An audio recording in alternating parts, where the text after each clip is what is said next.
আপনাকে ওই চেয়ারে দেখে একটু আশ্বস্ত হলাম আপনি সংসদ সদস্যদের সময়ের ব্যাপারে একটু দয়াবান। আশা করি আমাকেও একটু দয়ার দৃষ্টিতে দেখবেন। বিসমিল্লাহির রহমানির রহিম। আপনার সময় 6 মিনিট জনাব আবু সুফিয়ান সাহেব। মাননীয় স্পিকার, আপনাকে আবারও ধন্যবাদ জানাচ্ছি। আমি আজকে মহামান্য রাষ্ট্রপতির ভাষণ সম্পর্কে আনিত ধন্যবাদ প্রস্তাবের উপর আলোচনায় সুযোগ দিয়েছেন আমাকে। আমরা কোনো ব্যক্তিকে মহামান্য অ্যাড্রেস করি না।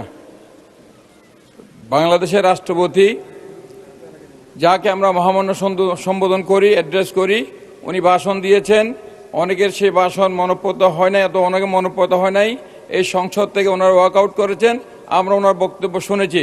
উনি ওনার বক্তব্যে বর্তমানে নির্বাচিত সরকারের আমাদের সংসদ নেতা মাননীয় প্রধানমন্ত্রী জনাব তারেক রহমানের যে গৃহীত পদক্ষেপসমূহ, ইতিমধ্যে তিনি যে পদক্ষেপগুলো গ্রহণ করেছেন এবং আগামী দিনে কি করবেন সেই কর্মসূচিগুলো উনি সুচারুভাবে ওনার বক্তব্য উনি বলেছেন। আমরা ওনাকে ধন্যবাদ জানাই। এবং সাথে সাথে আমি চট্টগ্রামের যে এলাকা থেকে এসেছি, চট্টগ্রাম নয়, এটা হচ্ছে চট্টগ্রাম সিটি কর্পোরেশনের 14টি ওয়ার্ড নিয়ে গঠিত। এটা বাংলাদেশের একটি গুরুত্বপূর্ণ আসন। এটা চট্টগ্রামের কেন্দ্রভাগ নিয়ে গঠিত এবং বাংলাদেশের অর্থনীতির লাইফলাইন খ্যাত কর্ণফুলী নদীর তীর ঘেঁষে বৃহত্তর বাকলিয়া এবং চট্টগ্রাম সিটি কর্পোরেশনের মূল কেন্দ্র কোতোয়ালি থানা, শিক্ষা এবং ঐতিহাসিক যে শিক্ষা কেন্দ্র চকবাজার এবং ডবল মোরিং, আগ্রাবাদ বাণিজ্যিক এলাকা নিয়ে চাকতাই খাতুনগঞ্জ, এই সমস্ত এলাকা নিয়ে আমার নির্বাচনী এলাকা। স্বাস্থ্য, শিক্ষা, ক্রীড়া, অর্থনীতি এবং প্রশাসনিক ও রাজনৈতিক গুরুত্বের কারণে একটি কথা প্রচলিত আছে, এই আসন থেকে যেই দল নির্বাচিত হয় সেই দল সরকার গঠন করে এবং যিনি নির্বাচিত হন তিনি মন্ত্রী হন। এটা গত 54 বছরে 55 বছরের ইতিহাসে এর ব্যতিক্রম কিন্তু হয় নাই। না, আমার প্রয়োজন না। আমার যেটা দিয়েছে আমার নেতা, সংসদ নেতা জনাব তারেক রহমান আমাকে 2018 সালে চট্টগ্রাম 8 নির্বাচন এলাকায় তিনি মনোনয়ন দিয়েছিলেন। আবার 1 বছর পরে সেই একই আসন থেকে উপনির্বাচনে মনোনয়ন দিয়েছিলেন। এবার তিনি আমাকে চট্টগ্রাম 9 মনোনয়ন দিয়েছেন। চট্টগ্রাম 9-এর মানুষ আমাকে বিপুল ভোটে নির্বাচিত করে সংসদে পাঠিয়েছেন। আমার নেতাকর্মীরা আন্তরিকতার সাথে আমার পক্ষে কাজ করেছেন। আমি আমার নির্বাচন এলাকার জনগণকে, আমার দলের সমস্ত নেতা কর্মীদেরকে আমি ধন্যবাদ এবং কৃতজ্ঞতা জানাই। আমি শ্রদ্ধাভরে স্মরণ করি আজকের এই সুযোগে, যার হাত ধরে আমরা এই জাতীয়তাবাদী ছাত্র দলের রাজনীতি থেকে তরুণ ছাত্র কর্মী হিসেবে এই রাজনীতিতে, বাংলাদেশ জাতীয়তাবাদী দলের রাজনীতিতে এসেছিলাম। সেই গণতন্ত্রের আপসহীন যোদ্ধা দেশনেত্রী বেগম খালেদা জিয়া, যিনি গৃহবধূ থেকে এসে বিএনপির দুঃসময়ে বিএনপির হাল ধরে স্বৈরাচার বিরোধী আন্দোলনে নেতৃত্ব দিয়ে দেশে গণতন্ত্র প্রতিষ্ঠা করেছিলেন, সংসদীয় গণতন্ত্র দিয়েছিলেন। আমি আজকে কৃতজ্ঞতার সাথে, শ্রদ্ধার সাথে স্মরণ করি স্বাধীনতার মহান ঘোষক, যিনি এই চট্টগ্রামের কালুরঘাট বেতার কেন্দ্র থেকে ঘোষণা দিয়ে বাংলাদেশের স্বাধীনতা ঘোষণা দিয়েছিলেন এবং গোটা জাতিকে ঐক্যবদ্ধ করেছিলেন। আজকে সেই প্রসঙ্গে বলতে চাই যে কালুরঘাট বেতার কেন্দ্র, সেই কালুরঘাট বেতার কেন্দ্র নামে যে একটা কালুরঘাট ব্রিজ, যেটা শহীদ জিয়ার স্মৃতি থাকার কারণে বিগত দিনে এই সংসদে আমরা দেখি 2 জন এমপি এই কালুরঘাট ব্রিজ বলতে বলতে দুনিয়া থেকে চলে গেছে, কিন্তু সেই কালুরঘাট ব্রিজ আলোর মুখ দেখে নেই। আমার পাশে আমার চট্টগ্রাম 8-এর মাননীয় সংসদ সদস্য এরশাদুল সাহেব আছেন।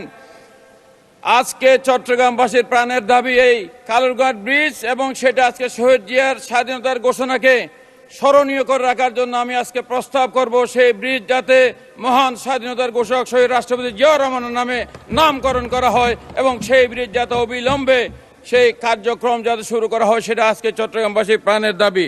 আমরা অত্যন্ত আশান্বিত, আজকে চট্টগ্রামের মানুষ প্রাণ ভরে বাংলাদেশ জাতীয়তাবাদী দলের পক্ষে তাদের রায় ঘোষণা করেছে। আজকে আমাদের নেতা, মাননীয় সংসদ নেতা, মাননীয় প্রধানমন্ত্রী, উনি দেশ পরিচালনার দায়িত্ব নিয়েছেন। চট্টগ্রামের প্রতি শহীদ জিয়ার একটা আলাদা টান ছিল, বেগম খালেদা জিয়ার একটা আলাদা টান ছিল, আমাদের নেতা জনাব তারেক রহমানের সেই চট্টগ্রামের প্রতি একটা আলাদা টান আছে। আমরা কোনো দাবি দাওয়া নিয়ে আসি নাই। আজকে এমন অবস্থা হয়েছে যে সরকার আসে, সরকার যায়, সংসদ আসে, সংসদ যায়, কিন্তু যারা আমাদেরকে ভোট দিয়ে এই সংসদে পাঠায় তাদের ভাগ্যের খুব বেশি পরিবর্তন ঘটে না। আজকে যারা সেই মানুষদের পক্ষে দুইটা কথা বলতে এসেছি যে আমাদের নেতা জনাব তারেক রহমান যে আই হ্যাভ এ প্ল্যান, যেটা প্ল্যান দিয়েছিলেন, যে 31 দফা কর্মসূচি দিয়েছিলেন, সেই কর্মসূচি, সেই প্ল্যানের প্রতি আজকে সারা দেশের মানুষ ওনার প্রতি আস্থা রেখেছেন, ওনাকে রায় দিয়েছেন, ওনাকে দেশ পরিচালনার দায়িত্ব দিয়েছেন। এবং আমরা আশা করি এই ব্যক্তিগত এই সমস্যা সেই সমস্যা এগুলাতে না গিয়ে উনার সুযোগ্য নেতৃত্বে বাংলাদেশের মানুষের কাঙ্ক্ষিত যে বাংলাদেশ, যে নিরাপদ বাংলাদেশের কথা তিনি বলেছেন, যেভাবে মানুষের অধিকারের যে বাংলাদেশের কথা তিনি বলেছেন, সেই বাংলাদেশ আমরা ইনশাল্লাহ ফিরে পাব। আর আজকে জনরায়ে সরকার পরিচালনার দায়িত্ব নিয়ে স্বল্প সময়ে মাননীয় প্রধানমন্ত্রী জনাব তারেক রহমানের নেতৃত্বে যে সকল যুগান্তকারী পদক্ষেপ গ্রহণ করা হয়েছে তা ইতিহাসে নজিরবিহীন। রাজনীতিতে প্রতিশ্রুতি ও অঙ্গীকার রক্ষার পাহাড় সম দৃঢ়তা দেখানোর যে নজির। ধন্যবাদ মাননীয় সদস্য, ধন্যবাদ। আলোচনায় অংশগ্রহণ করবেন গাজীপুর 5 আসন থেকে নির্বাচিত। ক্রমে একটা কথা বলতে হয়, আমরা আইন প্রণয়নের জন্য এই সংসদে এসেছি।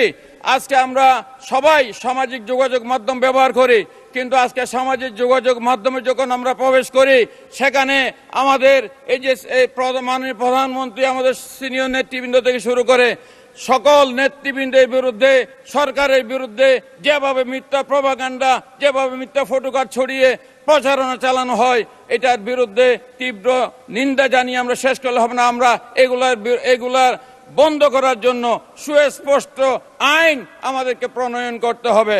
কারণ আমরা আজকে সীমা, যে কোনটা বাক স্বাধীনতা এবং কোনটা ক্রাইম, সেই সীমারেখা আমরা ভুলে গিয়েছি। একজন মহিলা গ্রেপ্তার হয়েছিল, জামাত ইসলামী মহিলা কর্মী, তার মুক্তির জন্য এখানে আলটিমেটাম দেওয়া হয়েছে, তার মুক্তির জন্য এখানে মানবিক দলীয় নেতা তার মুক্তি দাবি করে। ধন্যবাদ।